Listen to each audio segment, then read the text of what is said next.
അങ്ങനെ ലാസ്റ്റായിട്ട് അമ്മ വായിൽ ചെന്ന് ബ്രേക്ക്ഫാസ്റ്റ് ഒക്കെ കഴിച്ചിട്ട് നമ്മൾ 1 മാസത്തിന് ശേഷം നാട്ടിൽ നിന്ന് ദുബായിലോട്ട് തിരിക്കുകയാണ് കേട്ടോ. നമ്മളെപ്പോലുള്ള പ്രവാസികൾക്ക് ഏറ്റവും വിഷമമുള്ളൊരു കാര്യമാണിത്. പിന്നെ അവിടെ നിന്ന് കരഞ്ഞ എല്ലാവർക്കും സങ്കടമാവുന്നവർക്ക് കടിച്ചു പിടിച്ചങ്ങിരുന്നു. ഈ ഗ്ലാസ്സിനപ്പുറത്തും ഇപ്പുറത്തു നിന്നുള്ളൊരു ഭയപറച്ചിലുണ്ടല്ലോ, അതൊരു വല്ലാത്ത അവസ്ഥയാണ്. ഇനി നമ്മുടെ പ്രിയപ്പെട്ടവരുടെ അടുത്തേക്ക് എന്നാണോ വരാൻ പറ്റുക എന്ന് ഒരു ഐഡിയ ഇല്ലാത്തൊരു പോക്കാണ് നമ്മൾ പ്രവാസികൾക്ക്. എന്തായാലും പോയല്ലേ പറ്റൂ എന്ന് പറഞ്ഞ് 2 കൽപ്പിച്ച് നമ്മൾ ഫ്ലൈറ്റിൽ കയറി. ചെക്കിനും കാര്യങ്ങളൊക്കെ പടപടാന്ന് കഴിഞ്ഞു. അങ്ങനെ നമ്മൾ നമ്മുടെ സ്വന്തം നാട്ടിനോട് ഒരിക്കൽ കൂടി ബൈ പറഞ്ഞ് അങ്ങ് പറന്നുയർന്നു. എയർ ഇന്ത്യയുടെ ഫ്ലൈറ്റാണ് ബുക്ക് ചെയ്തതെങ്കിലും നമ്മുടെ ഫ്ലൈറ്റ് വിസ്താരയുടെ ആയിരുന്നു. എന്തായാലും ഒരു 15-20 മിനിറ്റ് മുന്നേ നമ്മൾ ദുബായിൽ ലാൻഡ് ചെയ്തു.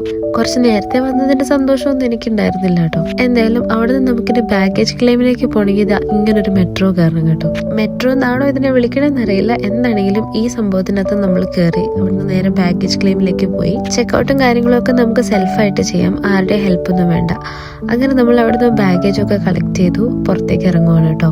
ദുബായ് എയർപോർട്ട് ആയതുകൊണ്ട് തന്നെ പ്രത്യേകിച്ച് വലിയ റിസ്കുകളൊന്നുമില്ല. മെട്രോയ്ക്ക് കയറി നേരെ വീട്ടിലേക്ക് പോകാൻ പറ്റും. അങ്ങനെ നമ്മൾ ലഗേജും കാര്യങ്ങളും ഒക്കെ ആയിട്ട് മെട്രോയിലേക്ക് നടന്നു. അവിടെ ചെന്നപ്പോഴാണ് നോൾ കാർഡ് റീചാർജ് ചെയ്യുന്ന കാര്യം ഓർത്തത്. എന്തായാലും ചെയ്ത് നന്നായി. 2 ദിർഹം ഉണ്ടായിരുന്നുള്ളൂ കേട്ടോ. നമ്മൾ അവിടുന്ന് പിന്നെ പെട്ടിയൊക്കെ തള്ളിക്കൊണ്ട് മെട്രോയിൽ കയറി. അവിടുന്ന് നമ്മൾ ഇൻഷുറൻസ് മാർക്കറ്റിലാണ് ഇറങ്ങിയത്. അവിടുന്ന് ഒരു ടാക്സി എടുക്കാമെന്ന് വിചാരിച്ചു. കാരണം എനിക്കും ചേച്ചിക്കും അതാണ് എളുപ്പം. ലഗേജ് ഇല്ലായിരുന്നെങ്കിൽ എനിക്ക് നേരെ എൻ്റെ റൂമിൻ്റെ അവിടെ പോയി ഇറങ്ങാമായിരുന്നു മെട്രോയിൽ. അപ്പോൾ ദുബായ് ഞാൻ ദേ വന്നു കേട്ടോ. ശരി എന്നാ.